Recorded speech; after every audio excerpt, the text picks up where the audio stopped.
বাংলাদেশের নির্বাচনের দাবির মাঝেই তৈরি হয়েছে নতুন রাজনৈতিক দল। শেখ হাসিনাকে ক্ষমতাচ্যুত করা বৈষম্য বিরোধী ছাত্র আন্দোলনের নেতৃত্ব এবার সক্রিয় রাজনীতিতে আসতে চলেছে। আগামী শুক্রবার নতুন দলটির সূচনা হবে। অপর সামাজিক মঞ্চ জাতীয় নাগরিক কমিটির সঙ্গে মিলিতভাবে এই রাজনৈতিক দল গঠন করেছে তারা। কোন পক্ষের কারা কোন সাংগঠনিক পদে থাকবেন তা নিয়ে ইতিমধ্যেই দফায় দফায় আলোচনা চলছে বৈষম্য বিরোধী ছাত্র আন্দোলন এবং জাতীয় নাগরিক কমিটির নেতৃত্ব দেবে। তবে নতুন দলের নাম কি হবে, কারা কোন দায়িত্বে থাকবেন তা এখনও স্পষ্ট নয়। জাতীয় নাগরিক কমিটির মুখ্য সংগঠক সার্জিস আলমের বক্তব্য, নতুন বাংলাদেশ সম্পর্কে মানুষের যে কল্পনা, বাংলাদেশকে সেই জায়গায় নিয়ে যাওয়ার একটা দীর্ঘ লড়াইয়ের বিষয়।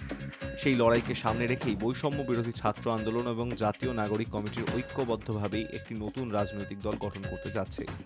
নতুন দলের কমিটিতে কারা জায়গা পাবেন তা নিয়ে এখনই কিছু প্রকাশ্যে আনছেন না তারা। শুক্রবার দল গঠনের সময় এই বিষয়ে তথ্য জানানো হবে। তবে বাংলাদেশের সংবাদ মাধ্যম প্রথম আলো অনুসারে নতুন দলের আহ্বায়ক হতে পারেন নাহিদ ইসলাম। তিনি বর্তমানে অন্তর্বর্তী সরকারের অন্যতম উপদেষ্টা। জাতীয় নাগরিক কমিটির একাধিক সূত্রে পাওয়া তথ্যের ভিত্তিতে প্রথম আলো জানিয়েছে, শুক্রবারের আগেই উপদেষ্টার পদ ছাড়তে পারেন নাহিদ। ঘটনাচক্রে বর্তমান বাংলাদেশের সাধারণ নির্বাচনের দাবিও ক্রমশ জোরালো হচ্ছে। হাসিনা সরকারের পতনের পর অন্তর্বর্তী সরকারের 6 মাস অতিক্রম হয়ে গিয়েছে।